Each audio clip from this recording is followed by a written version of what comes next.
É importante focar que prescrever o suplemento certo impulsiona a perda de peso de forma eficaz e segura. E quais os pontos-chave que já comentamos? Os micronutrientes, a reposição de micronutrientes, a base de tudo para iniciar o processo de emagrecimento saudável. Trabalhar a função mitocondrial, melhorar a função mitocondrial para gerar mais energia, mais ATP. Tratar a desbiose para gerar o intestino equilibrado, o intestino saudável. Ativar o tecido adiposo marrom, fazer a ativação do tecido adiposo marrom, que é um tecido rico em mitocôndrias, que é altamente termogênico. Trabalhar a síntese músculo-proteica, que é exatamente o quê? Para perder gordura, mas mantendo a massa muscular, emagrecer sem perder músculo. E vamos falar também hoje sobre a redução do cortisol, melhorar o padrão do sono, focar nos sacietógenos e reduzir a compulsão por doce com suplementos nutricionais. Reduzir o cortisol é fundamental para melhorar o padrão do sono, diminuir o estresse oxidativo e também controlar a compulsão por doces. Porque o cortisol elevado gera aqueles picos de fissura, de aumento da vontade por alimentos, principalmente alimentos mais calóricos. Além disso, alterando o padrão do sono, a pessoa quando tem a privação do sono, ela fica muito mais susceptível, né, e também com estresse crônico, a síndrome metabólica, que são alterações metabólicas envolvendo obesidade associada com diabetes, hipertensão, dislipidemia. E o que pode ser feito, né, para que substâncias podem ajudar a regular o cortisol e melhorar o padrão do sono desse paciente? Algumas substâncias como a L-teanina, a vitamina B6, o próprio magnésio quelado, o magnésio inositol, o magnésio treonato, o mulungu, alguns fitoterápicos, por exemplo, que imitam o GABA, o ácido gama-aminobutírico, a melissa, a passiflora, a camomila, a magnólia e o próprio GABA, além de outras substâncias como a própria melatonina, o cerenzo, que é o limoneno, e a fitomelatonina, como o herbatonin. E com relação a essa questão da compulsão, né, por alimentos doces.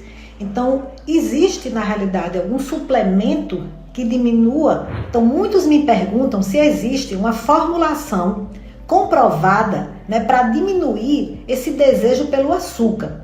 A verdade é que não existem evidências científicas robustas que comprovem o efeito direto de um suplemento específico. Porém, na nossa prática clínica farmacêutica, o que observamos é que existem algumas substâncias que têm um potencial sim. Por exemplo, a gimena silvestre, que regula a secreção de insulina. A L-teanina, que é uma substância derivada do chá verde, uma fração do chá verde. A L-teanina tem uma ação relaxante, diminui a ansiedade e também neutraliza o glutamato. E juntamente com a vitamina B6 e a curcumina e o 5-HTP atuam na serotonina, o que pode diminuir essa vontade de comer doce. E o magnésio picolinato de cromo. O magnésio picolinato de cromo também ajudam a diminuir essa vontade de comer doce, exatamente porque atuam sobre a insulina. O magnésio picolinato de cromo, eles podem ajudar a diminuir esse desejo por doce, principalmente naquelas mulheres durante o período pré-menstrual, né, durante que tem a tensão pré-menstrual, e naqueles com resistência insulínica. As fibras também são super importantes durante esse processo para diminuir essa compulsão por doce. Pois as fibras que são consideradas prebióticos, elas promovem saciedade e também estabilizam a glicemia. Alguns exemplos, o psyllium, o glucomannan, a goma-guá, a goma-cássia, a inulina. Então existem algumas fibras que são bem específicas e que podem ajudar, sim. O desejo por doces é multifatorial. Envolve fatores hormonais, emocionais e metabólicos. Mas, se bem aplicada, a suplementação pode sim ser essencial para cada caso clínico. E os sacietógenos é outro ponto-chave para o emagrecimento saudável. Algumas pessoas têm a necessidade de colocar no processo de emagrecimento substâncias sacietógenas, que são aquelas substâncias que diminuem a velocidade de esvaziamento gástrico, gerando mais saciedade. Os principais sacietógenos são as fibras e as proteínas.